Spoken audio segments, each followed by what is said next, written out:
Hey guys, welcome back to Free Car Repair. Our mission here at the garage, guys, is to save you as much money as we can. That's why we make these absolutely free videos.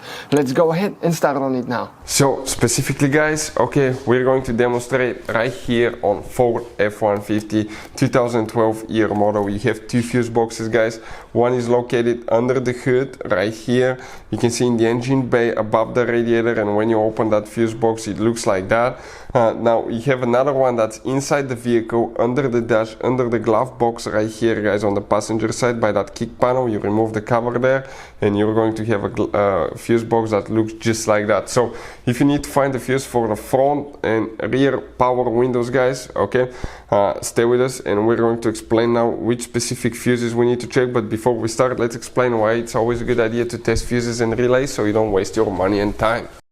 So let me explain why it's super important, guys, to test fuses. Fuses, not often you can see if they're burnt or they're good. Sometimes they may seem perfectly fine, you think it's a good fuse, you put it back in and you end up spending money and time on parts and problems that do not exist, guys, when all you had to do, test your fuse, find out it's bad, replace it, fix your problem. So we will have a video how to test a fuse, okay, different kinds of fuses, and how to test relays, guys. We're going to put the link in the description of the video below specifically to that video. Please check it out. So which fuses you need to check right here now specifically, guys? We're going to come and count the third row from left to right, and if you come right here, that third fuse right before the relay, that 15 fuse is known as fuse number 32. Check that fuse, that's one of them. Then you have one specific fuse that's for the master window switch, and we're talking about that one right here, that's fuse number 48. Now, you guys have two more fuses that you need to check. They will be in the fuse box that's located under the hood, and if you look at it, it will be that way.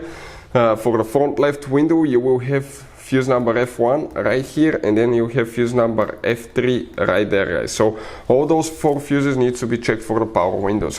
Hey guys, hopefully the video was helpful. If you have any questions, don't hesitate to let us know. Leave a comment below. We'll try to make a video for your specific problem. Like, subscribe, comment, let us know what you think. And guys, by the way, we have more than 19,000 free repair videos on our YouTube channels, videos that can save you thousands of dollars in repairs. Thank you for watching and see you next time.